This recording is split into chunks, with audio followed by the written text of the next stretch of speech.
And we wonder why people who become successful move out of the community. We out here in these streets. So we're talking about Destiny Harrison, from Baltimore. Let me get so Destiny Harris from Baltimore is a 21-year-old salon owner, salon. I can't talk with that.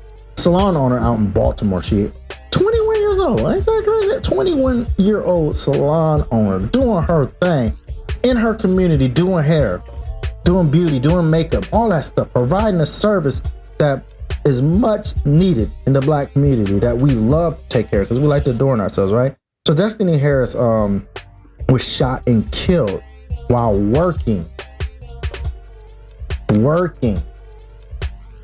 by some gang members while she was working. According to the court documents, the 21-year-old woman filed criminal charges against a couple earlier this month.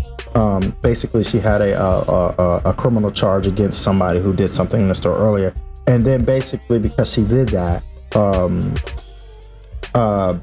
it was based on a burglary. So a couple came in and burglarized her, and she knew who they were, and she filed charges against them, and then they came back and pretty much took her out.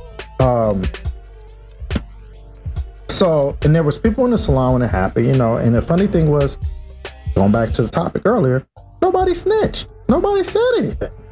So police are literally still looking for these people. They're looking for them. They don't even know who they are. They're asking people if there's any information on who these people are. We want to know. And here's the sad thing about this. This is a powerful Black woman, right? And this happened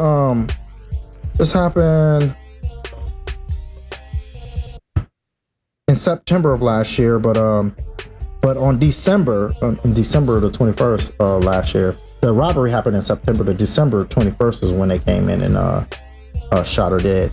And I think it's sad because this is somebody who was trying to, one, not only do things right, a 21-year-old doing things right, starting a business, trying to build an empire, and then not only starting to build an empire, providing a service for Black people when most people don't want to do that. And then you got something like this that happens where somebody comes in and robs them because they're jealous and gets mad and comes back and kill them. And then yet the people who are serviced by this business and who benefit from this business don't even want to help the family find the people that killed this young lady. And we wonder why people who become successful move out of the community. This is one of the reasons why. Now, I think this is a tragedy, and we have to take this is something we have to take in very serious into account and take a good assessment of self and community. What is it that we want in our community? Do we want to continue in a perpetuating crime, allowing crime to happen and then letting it get done? You know what? I know that there's a statistic that there's a lot of Black folks in jail. You know what? And I'm glad that there's some prison reform going on, thanks to the president that nobody likes.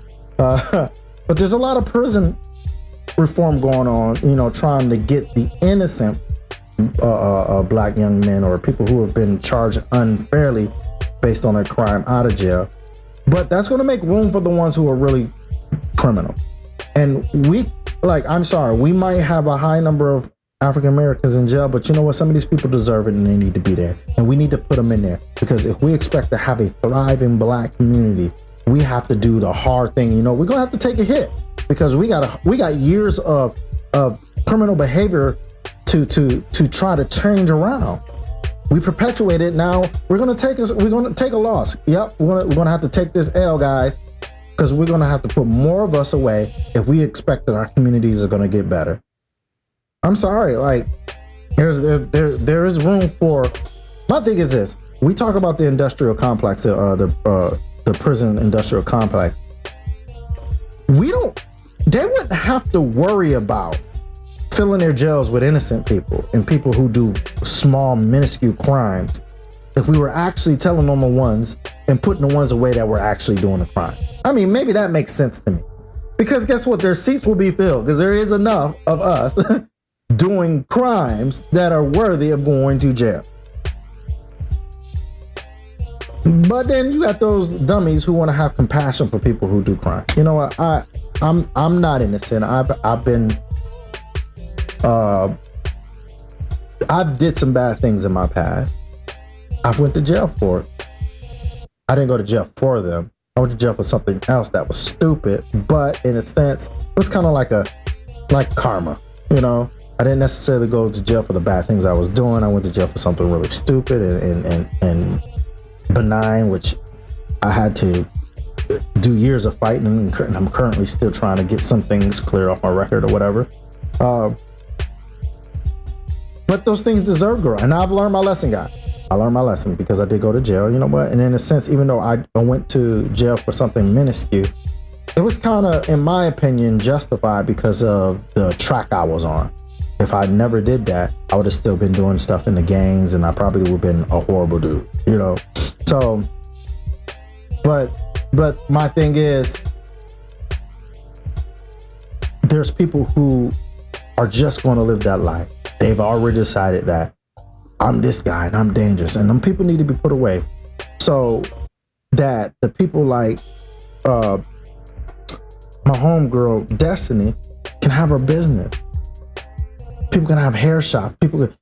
Black folks can have stores, clothing stores in their community, and not have to worry about that they're going to get robbed by somebody who's jealous. I used to live in the city of Milwaukee, and there's this place in Milwaukee called Midtown, and I live literally like across the street from Midtown, in the community behind there. Right, nice houses. Most of them are rented because they weren't owned by the people, but it was a black community. It wasn't a bad neighborhood, but it wasn't a good neighborhood. And Midtown was thriving. It had businesses. We had beauty shops. We had a Starbucks there. There was just stores over there. There was a Lowe's. There was a Walmart there at one point. And then the funny thing, on the other side of Midtown is the Jewish neighborhood, which is weird. And it's like peacefully quiet over there. And it's surrounded by hood. And then when you come out of there, it's back to the hood. They're so funny. But there were so many thriving businesses over there. But what happened to Midtown severely took a loss because of crime. Black folks, we were robbing them. We were killing people. We were soliciting, meaning we weren't buying nothing, but we were just being there, just hanging out in front, just making it over. You know, when a bunch of people hang out in front and they look suspect, ain't nobody finna go in that business and buy anything because you'd be scared. You know, how we presented ourselves there, it just really took a toll on that. And the funny thing was, those businesses being in that community was something good because it brought money to that community. Now those businesses are gone. There's no Walmart there. Lowe's is gone. It's boarded up. It's a big building that's sitting there nobody wants. Walmart's the same way. Pick and Save is on the other side of Walmart, and that's going downhill. They had a Starbucks there. Now that's gone. I used to play chess there with a bunch of guys with one of the circuit judges in Milwaukee, and a couple of aldermen would come through there. Some very prominent black people who would sit and play chess, and we'll talk, and, you know, some pastors and some different things. We always used to sit there, drink coffee, and we would just have conversations. That Starbucks is no longer there.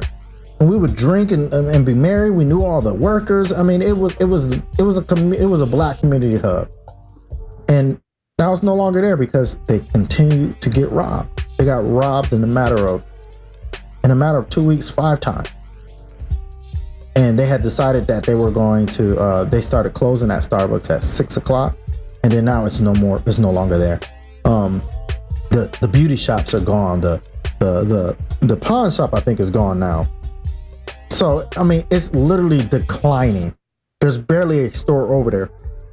And for me, that's a shame because that's our community, guy.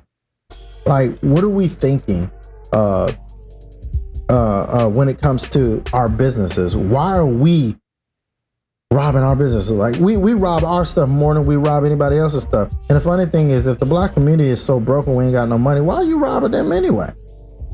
You should be if you're going to rob somebody, you should go rob some other culture. Go rob the Jewish people. They the ones got money. No, don't do that. Let me take that back because YouTube will probably take this video down. But no, I'm not saying that. I'm just saying, why are we robbing one another? It's just something that we should not be doing in this day and time. We got to do better, guys. I'm really about uplifting the black community and making sure that the black community is doing what they need to do to be valuable in the community of America. We're Americans. We're black Americans. So our culture, our people have to come together and find some values. And I did this in the last podcast yesterday, was talking about what is our value, what are our core values, and make that known and build upon that and become something viable in America. Become a viable voting block, not a voting block where, okay, if we want to win, we're just going to get the black people and all we got to do with the black people is scream for racism. Well, that guy's racist, so vote for me. They don't even have, the funny thing is they don't even have to do nothing for us no more because we kill each other. They don't even have to kill us anymore. We gonna kill ourselves. So now all they had to do is just be like, well, let's just scream racism and act like we're about to help them with this whole crime problem, and they'll vote for it. So stop it, guys. We gotta do better. Here is the question of today. Here's the question. Make sure you comment if you're on Facebook, if you're on Periscope, Twitter, Instagram, or if you're on YouTube, Twitch, anywhere you're watching this, comment right here below. I would like to know what you think.